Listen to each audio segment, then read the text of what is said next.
हरे कृष्णा।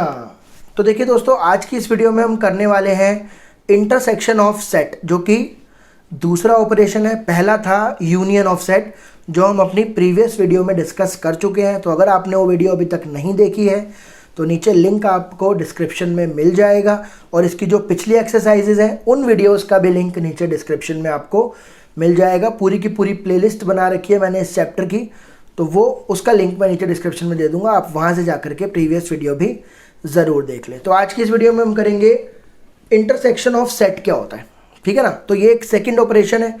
तो intersection of sets A and B is the set of all elements. तो A और B जो set है उसका इंटरसेक्शन क्या होगा, वो भी एक सेट होगा। भाई दो सेट के बीच में जब आप ऑपरेशन लगाओगे तो आना तो एक सेट ही है। तो वो सेट क्या होगा, उसके अंदर वो वाले एलिमेंट्स होंगे which are common to both A and B.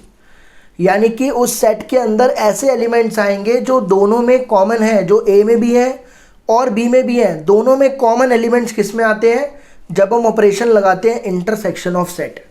तो इंटरसेक्शन को रिप्रेजेंट करते हैं किससे, उल्टा यू से। तो यहाँ पर यू को किससे करते थे, यूनियन से।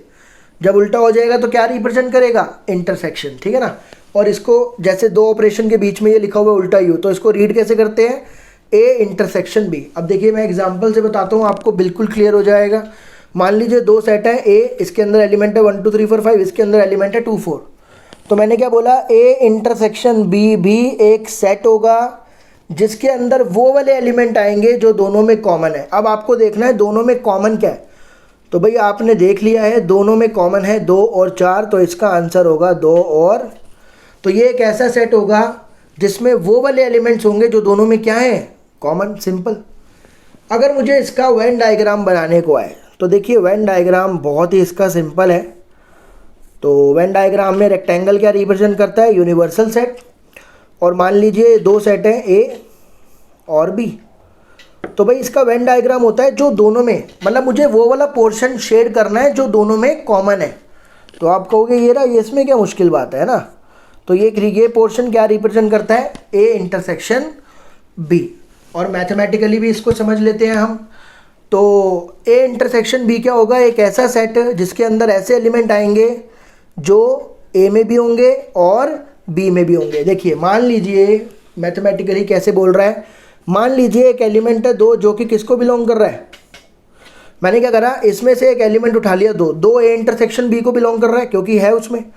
तो अगर वो ए इंटरसेक्शन बी को बिलोंग कर रहा है तो गारंटी है इस बात की कि वो ए में भी होगा, इसमें कोई शक नहीं है, और वो बी में भी होगा। देखो ए में भी है और बी में भी है। तो भाई हम ले ही वो एलिमेंट रहे हैं जो दोनों में कॉमन है। तो ऑब्वियस सी बात है जो इंटरसेक्शन में एलिमेंट होगा वो ए में और बी में गारंटी प्रेजेंट होना ही होना है। तो यही मैथमेटिकल रिप्रेजेंटेशन है इसका, कि ऐसे एलिमेंट लेने हैं जो ए में भी हैं और बी में भी है, एंड मतलब उसमें भी है वो, ठीक है ना, दोनों में। ये मैथमेटिकल है। तो इसकी प्रॉपर्टीज़ के बारे में थोड़ा चर्चा कर लेते हैं हम। देखिए इंटरसेक्शन जो है ना, ये कॉम्यूटेटिव लॉ फॉलो करता है। कॉम्यूटेटिव क्या होता है, 2 × 3 3 × 2। ये पहले भी हम पढ़ चुके हैं यूनियन में। 2 + 3 3 + 2 दोनों इक्वल होते हैं ना ये। तो ऐसे ही आप ए और बी में कॉमन निकालो या बी और ए में कॉमन निकालो, कॉमन तो सेम ही मिलेंगे ना आपको। जो सेट आएगा यहाँ से और जो सेट आएगा यहाँ से वो बिल्कुल सेम होगा, यानी कि ये कॉम्यूटेटिव लॉ फॉलो करता है। ऐसे ही ये एसोसिएटिव लॉ भी फॉलो करता है। एसोसिएटिव में क्या होता है, 3 सेट हो जाते हैं। आप पहले ए और बी में कॉमन निकालो, फिर उसका सी के साथ कॉमन निकालो, या आप बी और सी में कॉमन निकालो और ए के साथ कॉमन निकालो। इन दोनों से जो सेट बनेंगे वो बिल्कुल ही सेम बनेंगे, ठीक है ना।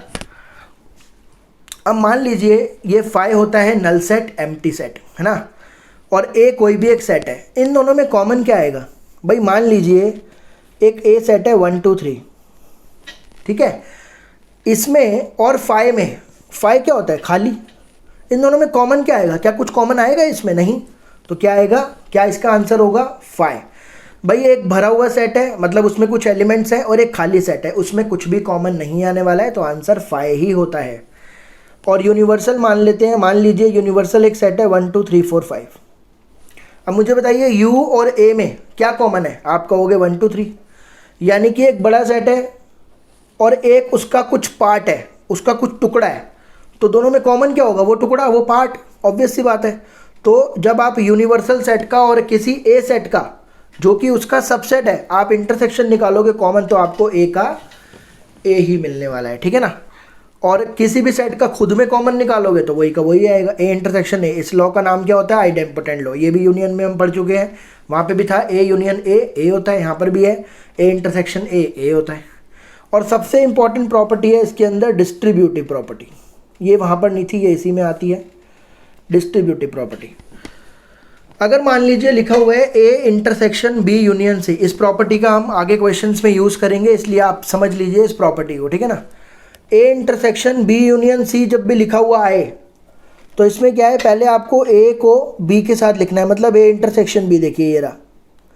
फिर ए को सी के साथ, मतलब ए इंटरसेक्शन सी, और बीच में जो यूनियन था वो यूनियन एज इट इज आ गया। देखिए जैसे मान लीजिए लिखा होता है 2x+3, तो क्या करते हैं, पहले 2 की मल्टीप्लाई करते हैं x के साथ, फिर 2 की मल्टीप्लाई करते हैं 3 के साथ, फिर बीच में तो वही साइन आता है ना जो है, बिल्कुल ऐसी है यहाँ पर। देखो ए इंटरसेक्शन बी लिख दिया पहले इसकी तरह, ए इंटरसेक्शन सी लिख दिया इसकी तरह, और बीच में यूनियन है तो यूनियन आ गया, बस। अगर ऐसे लिखा है तो ऐसे लिख सकते हैं, ऐसे लिखा है तो ऐसे लिख सकते हैं, ठीक है ना। तो ये है सेट की, मतलब जो इंटरसेक्शन था उसकी प्रॉपर्टीज, ठीक है ना।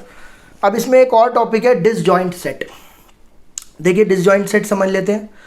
बोल रहा है if A and B are two set such that A intersection B is phi.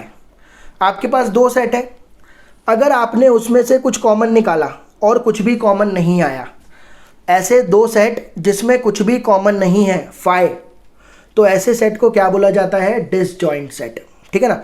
जैसे मान लीजिए यहाँ पर एग्जांपल लिखा हुआ है, ये ए सेट है ये बी सेट है, क्या आपको इन दोनों में कुछ कॉमन दिख रहा है? तो आप बोलोगे नहीं, तो ऐसे सेट को क्या बोलते हैं? डिसजॉइंट सेट, जिसमें कुछ भी कॉमन नहीं है। और अगर आपको इसका वेन डायग्राम बनाने को आता है तो डिसजॉइंट सेट मतलब बिल्कुल अलग, एक भी कॉमन नहीं, तो दोनों एक दूसरे को ओवरलैप नहीं करेंगे, सोशल डिस्टेंसिंग मेंटेन करेंगे, क्योंकि कोरोना से बचना है हमको, तो एक ही तरीका है सोशल डिस्टेंसिंग। तो अलग अलग कर देंगे इसको, ठीक है ना, बिल्कुल दोनों के दोनों क्या हो जाएंगे? सेपरेट, क्योंकि कुछ कॉमन ही नहीं है तो ओवरलैप ही नहीं करेगा, टच भी नहीं करेगा, तो दोनों को अलग अलग बना दो, ठीक है ना। ये इसका वेन डायग्राम है। तो उम्मीद करता हूँ डिसजॉइंट सेट आपको समझ में आ गया होगा। अब हम जो 1.4 के जो क्वेश्चन है इस पर बेस्ड कौन कौन से 5, 6, 7, 8 वो हम डिस्कस करेंगे अब, ठीक है ना। 5th में बोल रहा है find the intersection of each pair of set. बोल रहा है इन दोनों का इंटरसेक्शन बताओ। तो दोनों में देखो क्या कॉमन है, इन दोनों में कॉमन है सिर्फ और सिर्फ 3 और 1, तो आंसर आएगा 1 और 3। अगले में देखिए ए इंटरसेक्शन बी, इन दोनों में क्या कॉमन है? सिर्फ ए, ठीक है ना। अब अगला इसमें बोल रहा है ए में है x such that x is a natural number and multiple of 3। तो a है एक नेचुरल नंबर और 3 का मल्टीपल, मतलब 3 के टेबल में आता है वो, तो क्या होगा? 3 होगा, 6 होगा, 9 होगा, 12 होगा, चलता रहेगा अनंत काल तक। और b में क्या होगा? x such that x natural number 6 से कम, तो 1 2 3 4 5 नेचुरल नंबर 6 से कम इतने ही होंगे। दोनों में कॉमन ढूंढिए क्या है? दोनों में कॉमन दिख रहा है मेरे को सिर्फ और सिर्फ 3, तो 3 आंसर होगा बस ए। इसमें बोल रहा है x such that x natural number 1 से बड़ा, देखिए 1 पर इक्वल नहीं है, मगर 6 या 6 से छोटा, तो ए में कौन कौन से एलिमेंट आएंगे? 1 नहीं आएगा, याद रखना, क्योंकि इक्वल नहीं लगा हुआ। कहाँ से शुरू होगा? 2 से, 3 से, 4 से, 5 से, 6 आएगा क्योंकि इक्वल लगा हुआ है। और बी क्या होगा? 6 से बड़ा 10 से छोटा, नेचुरल नंबर है 6 से बड़ा, तो क्या होगा? 7 8 9, 10 से छोटा, तो 9 तक ही लेंगे बस। क्या आपको दोनों में कुछ कॉमन दिख रहा है? तो आप कहोगे नहीं दिख रहा, तो 5 होगा आंसर। और ये तो मैं बता ही चुका हूँ, एक भरा हुआ सेट और एक खाली सेट, एक भरे हुए सेट में और एक खाली सेट में कुछ भी कॉमन नहीं आने वाला, 5 नल एम्प्टी, ठीक है ना। क्वेश्चन नंबर 6 समझ लेते हैं आप। ए है 3 5 7 9 11, बी है 7 9 11 13, सी है 11 13 15 और डी है 15 17। पहले बोल रहा है ए इंटरसेक्शन बी बताओ। तो ए और बी में आपको क्या कॉमन दिख रहा है? 7 9 11, 7 9 11, तो इसका आंसर होगा 7 9 11। बी और सी में क्या कॉमन दिख रहा है? बी और सी में कॉमन दिख रहा है 11 13 11 13, ठीक है, लिख देते हैं। अब देखिए 3 में पूछ लिया, 3 में कोई दिक्कत नहीं होती। अब आपको देखना है ए सी डी तीनों में कॉमन। ए में, सी में, डी में, क्या आपको ऐसा एलिमेंट दिख रहा है जो तीनों में हो? देखो ए में, सी में, डी में ऐसा कोई भी एलिमेंट नहीं है। देखो 3 यहाँ पर है तो इन दोनों में नहीं है, 5 इन दोनों में नहीं है, 7 इन दोनों में नहीं है, 9 इन दोनों में नहीं है, तो मतलब तीनों में कुछ भी कॉमन नहीं है। तो ये क्या हो जाएगा 5। अब आपको ए और सी में ढूंढना है। ए और सी में क्या कॉमन है? सिर्फ और सिर्फ 11, तो 11 लिख देते हैं। बी और डी में कुछ कॉमन दिख रहा है आपको? बी और डी में नहीं, कुछ भी कॉमन नहीं है बी और डी में, तो ये भी क्या होगा 5 होगा। उसके बाद यहाँ पर देखिए A intersection B union C. अब इसमें यूनियन भी आ गया, इंटरसेक्शन भी आ गया। तो पहले मैं ए लिख लेता हूँ। ए कितना है? 3 5 7 9 11, ठीक है, 3 5 7 9 11 इंटरसेक्शन। अब बी यूनियन सी का यूनियन कैसे बताया था? सारे लिख दो। बी यूनियन सी क्या होता है? सारे बी वाले सारे सी वाले। सारे बी वाले लिखे 7 9 11 13 लिख दिए, 7 9 11 13 लिख दिए। और सारे सी वाले 11 13 15, लेकिन 11 13 आ चुका है तो सिर्फ 15 ऐड होगा। अब देख लो इन दोनों में कॉमन क्या आ रहा है, क्योंकि इंटरसेक्शन है ना, इंटरसेक्शन है तो दोनों में कॉमन क्या आ रहा है? दोनों में कॉमन है 7 9 11 7 9 11 लिख देते हैं, 7 9 11, ठीक है, ये भी हो गया। अब आपको ढूंढना है ए और डी में कॉमन। ए है 3 5 7 9 11 और डी है 15 17, इन दोनों में कुछ भी कॉमन नहीं आ रहा, तो 5। अब यहाँ पर A intersection B union D, तो ए तो अभी लिखा था ये रहा। अगला क्या है? A intersection B union D. A तो ये लिखा था, अभी ये रहा, तो ए लिख देते हैं पहले। 3 5 7 9 11 इंटरसेक्शन बी यूनियन डी का मतलब है बी वाले सारे डी वाले सारे। तो बी वाले क्या है? 7 9 11 13, पहले बी वाले लिख देते हैं। और डी वाले क्या है? 15 17, तो डी वाले भी लिख देते हैं। अब आपको देखना है इन दोनों में कॉमन क्या है। तो इन दोनों में जब आप देखोगे तो यार फिर से आपको वही 7 9 11 ही कॉमन मिलेगा बस। अब यहाँ पर आ जाते हैं। पहले ए और बी में कॉमन, देखो ए और बी में कॉमन हम ऊपर निकाल चुके हैं। ये रहा ए इंटरसेक्शन बी, क्या आया था? 7 9 11। तो ये ए इंटरसेक्शन बी में क्या पुट कर रहा हूँ? 7 9 11। अब बी यूनियन सी भी मैं ऊपर निकाल चुका हूँ। देखो ये रहा बी यूनियन सी, ये रहा ना, ये रहा 7 9 11 13 15, ये भी लिख देता हूँ यहाँ पर 7 9 11 13 15। अब दोनों में कॉमन क्या है? दोनों में फिर से 7 9 11 कॉमन है, ये भी हो गया। अब इसमें है सबसे पहले आपको ए यूनियन डी निकालना है। ए यूनियन डी मतलब ए वाले सारे 3 5 7 9 11, डी वाले सारे 15 17, तो क्या आया? 3 5 7 9 11 15 17। तो यहाँ पर लिखा 3 5 7 9 11 15 17। फिर से कॉमन किस में? B union C. B union C ये रहा 7 9 11 13 15। अब देखो दोनों में कॉमन क्या है? दोनों में कॉमन है 7 9 11 और 15। 7 9 11 और ये दोनों में कॉमन है, तो ये हो गया 6th क्वेश्चन। अगले पे चलते हैं। 7th में बोल रहा है कि एक सेट है x such that x is a natural number, तो लिख देते हैं। ए क्या है? नेचुरल नंबर 1 2 3 4 चलता रहेगा। बी क्या है? x such that x even natural number, even में क्या आएगा? 2 4 6 चलता रहेगा। सी क्या है? x such that x odd natural number, तो ऑड क्या होगा? 1 3 5 7। और डी क्या है? x such that x prime number. Prime number होता है पहला 2 फिर 3 फिर 5 फिर 7 चलता रहेगा ये भी, ठीक है। सेट बिल्डर फॉर्म से मैंने रोस्टर फॉर्म तो बना लिया। अब क्या बोल रहा है? एक एक करके पूछ रहा है कि सबसे पहले बोलो ए और बी में क्या कॉमन है। पहले पार्ट में भाई ए में है सारे के सारे नेचुरल नंबर, बी में है सारे के सारे इवन नेचुरल नंबर। अगर मैं आपसे पूछूं दोनों में कॉमन क्या है, तो आपका जवाब होगा इवन नेचुरल नंबर दोनों में कॉमन है। भाई पहले सारे के सारे नेचुरल नंबर आ गए, फिर सारे के सारे इवन नेचुरल नंबर आ गए, दोनों में कॉमन क्या होगा? इवन। तो मैं कह सकता हूँ, यहाँ पर मैंने लिख दिया, क्या बना सेट, इसको ऐसे लिख देते हैं इवन नेचुरल नंबर, लिख सकते हैं ना भाई। ये ऐसा सेट है जिसमें क्या कॉमन आ रहा है? Even natural number. अब दूसरा पार्ट देखते हैं। अब बोल रहा है ए और सी में क्या कॉमन है।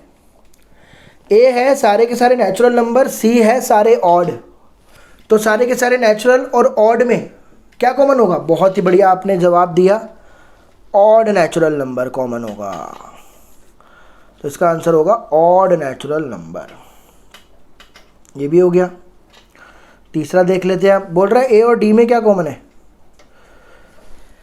सारे के सारे नेचुरल नंबर और सारे के सारे प्राइम नंबर में क्या कॉमन होगा? प्राइम नंबर, ऑब्वियस सी बात है, इसमें तो कोई सोचना ही नहीं है। X is that x is a prime number. सारे के सारे नेचुरल नंबर और प्राइम नंबर में सिर्फ प्राइम नंबर कॉमन होंगे। चौथा, बी और सी में क्या कॉमन है?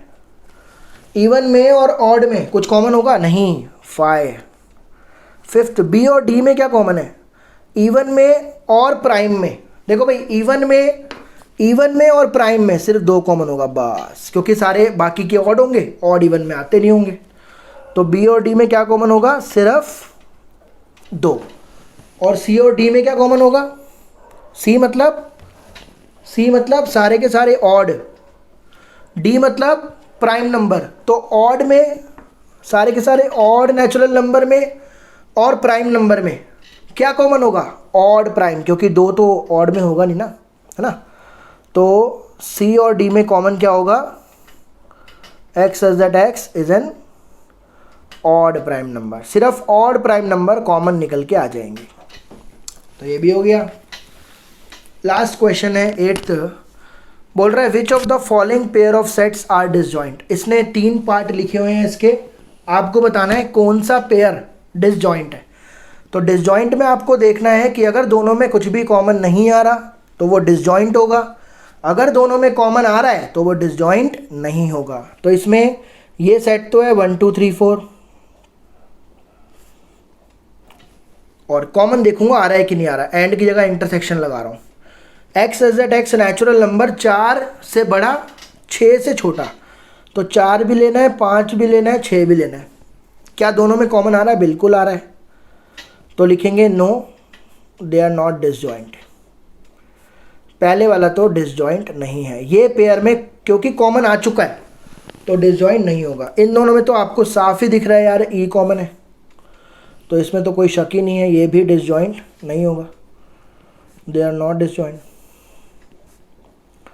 और लास्ट है इवन इंटीजर और ऑड इंटीजर। इवन और ऑड में कॉमन थोड़ी आता है ना। तो ये तो 5 हो गया। ये कंडीशन सेटिस्फाई कर गई तो लिखेंगे yes they are disjoint set.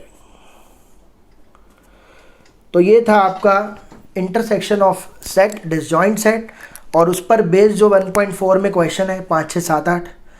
तो अब इसका एक ऑपरेशन रह गया डिफरेंस ऑफ सेट, वो हम अगली वीडियो में डिस्कस करेंगे। तब तक के लिए आप अपना साथ बनाए रखें। Thank you so much.